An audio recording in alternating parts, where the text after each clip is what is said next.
umuhanuzi wa buramatari abaserukiye buramatari intara nziza ya Muyinga, akaba ari mwebwe mwatwakiriye muri bino birori. Nyakubahwa umunyamabanga ntayegayezwa mu bushikiranganji bw'abakozi n'akazi,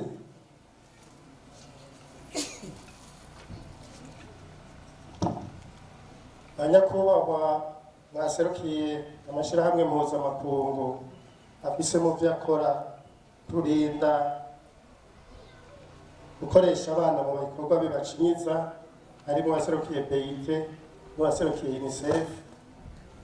Banyakubahwa mwesi mwaje muserukira amashirahamwe asanzwe akora mu vy'agateka k'abana.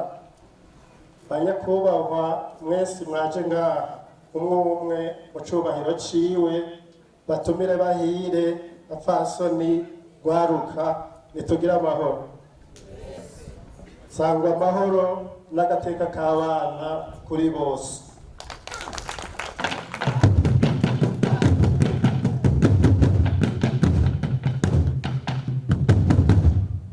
Kuri uno munsi uri hejuru turamutse duhurira hano mu ntara ya Muyinga, tuje mu birori vyo guhimbaza umunsi mukuru mpuzamakungu wahariwe kurwanya ikoreshwa ry'abana mu bikorwa bibacinyiza.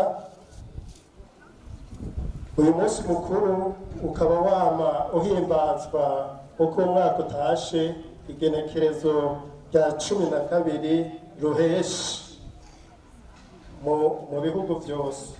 Igihugu cacu rero kikaba cifatikanije n'ibindi bihugu kugira duhimbaze uyu munsi, tuwuhimbarize ngaha mu ntara ya Muyinga. Uwo munsi mukuru uyu mwaka tukaba tuwuhimbaje ku civugo kivuga kiti twubahiriza ivyo twiyemeje, turandurane n'imizi ibikorwa bicinyiza abana. Ivyo twiyemeje rero si bindi nuko twokora abana bakaguma mu gateka kabo, abana ntibakore ibikorwa bibacinyiza, ntitubakoresha ibibacinyiza, ahubwo tubarungike ku mashure bategure kazoza kabo.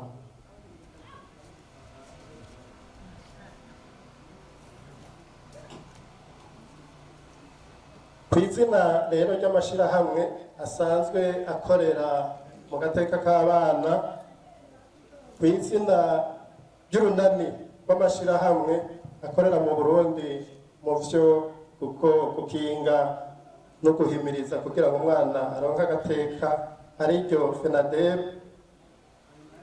no kw'izina ryanje nyene nagomba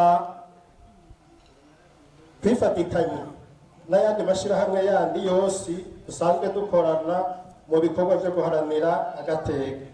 Uyu munsi rero turi n'akanyamuneza ntangere ko kunezerwa uno munsi igihugu cacu kiramutse cifatikanya n'ayandi makungu kugira duhimbaze uyu munsi mukuru.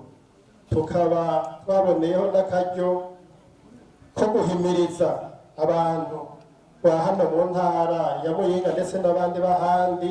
Ivyo bikorwa akaba ari vyo bimaze iminsi kuva ejo birangurirwa ngaha mu ntara ya Muyinga, kugira ngo bamenye ko gukoresha abana mu bikorwa biruhisha ko ari icaha kinini dukwiye kurandurana n'imizi, kandi wose yoba agikoresha abana muri mwene ivyo bikorwa ko yohanwa hakurikije amategeko.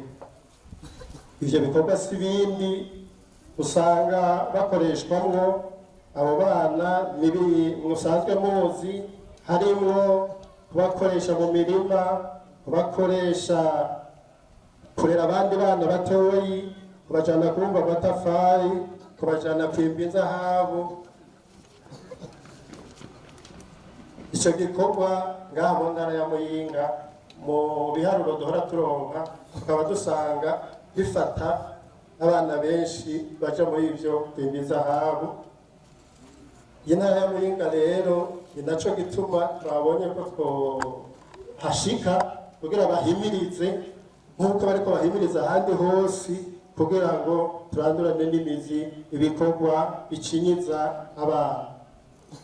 Umwana ubujije kuja kw'ishure ubu mwasa agateka kiwe, ukamwumviriza akazoza kiwe ko gutera imbere, ukaba uteye n'ingorane igihugu kuko nta kazoza azoba afise, nta na gatoza azoba ariko arategura, ahubwo azoba ari umwana azogora igihugu kuko nta kazi azoba afise, nta n'ibikorwa azoba ariko arakora, murumva azoba afise uburemere ku gihugu. Tureke ko ashobora gucaca no mu bikorwa bigayitse bituma aba intambamyi mu iterambere ry'igihugu. Uyu munsi mukuru rero turiko turahimbaza washizweho n'ibiro mpuzamakungu yaba ibijanye n'akazi kugira ngo ku isi yose habihimiriza yo kumenyesha no kumvisha abantu ku vyerekeye kurwanya ibikorwa bihohotera agateka k'abana. Ihimiriza rero hamwe n'inyigisho bijanye n'ayo mategeko akaba ari vyo tumaze nk'iminsi turimo ngaha mu ntara ya Muyinga. Tukaba twizeye ko abashoboye kwitaba izo nyigisho n'abo ihimiriza ryashikiriye vyabanyuze kandi bizofasha mu kunganira ibikorwa vya minsi yose twambamwo, mu kunganira n'ibindi bikorwa leta y'Amerika irakora kugira ngo agateka k'abana, haba leta haba amashirahamwe, agateka k'abana kaje imbere. Kw'izina ry'amashirahamwe aharanira agateka k'abana rero twagomba tubonereho aka kanya ko gukengurukira bimwe bivuye ku mutima ubushikiranganji bw'abakozi n'akazi ku kigoro n'utwigoro bama bagira mu kwitanga kugira ngo ibikorwa biranguke n'uyu munsi mukuru ushobore kuba tubona inahazi, ndetse habe n'iryo himiriza ry'abantu bose kugira bamenye ko gukoresha abana ibikorwa bibacinyiza ari icaha bihanwa n'amategeko. Bashaka rero dusabe ba nyakubahwa bavuye mu bushikiranganji bw'abakozi n'akazi eka n'abandi bo mu bushikiranganji bw'intwaro yo hagati mu gihugu n'abandi bose bashitse ngaha kugira ngo mudukundire kuri aka kanya turose, tubasabe mubandanye muhimiriza kuva hasi gushika hejuru kugira ngo ikoreshwa ry'abana biranduranwe n'imizi, haba mu mihana, haba muri ya mashirahamwe y'ubuzi abakoresha, aho ariho hose ikoresho ry'abana biranduranwe n'imizi. Tukaba twongera dusaba amashirahamwe akoresha abana banyakubahwa muri ubushikiranganji bw'abakozi n'akazi boyagendera mugahanura, bibaye ngombwa mugakoresha amategeko kugira turandurane n'imizi ibikorwa bicinyiza abantu. Tukaba natwe twongera tubamenyesha ko tubemereye kwamba turi hafi uko twama kugira ngo tubunganire mu bikorwa mwambamwo byo kurwanya ikoreshwa ry'abana mu bikorwa bibaruhisha bibahohotera. Mu kurangiza bashaka turangize tubasaba ko mwodufasha mukatuba hafi no kudushigikira mu bikorwa byacu bya minsi yose byo guharanira agateka k'abana. Mwongere mudutere intege mu kuronka no kurondera uburyo bwo gukora ivyo bikorwa bijanye no kuranduranira n'imizi agateka k'abana. Nkaba ndangije ndabifuriza umunsi mwiza hamwe no gusubira mu mirimo mwamyemwo. Murakoze, Imana ibahezagire.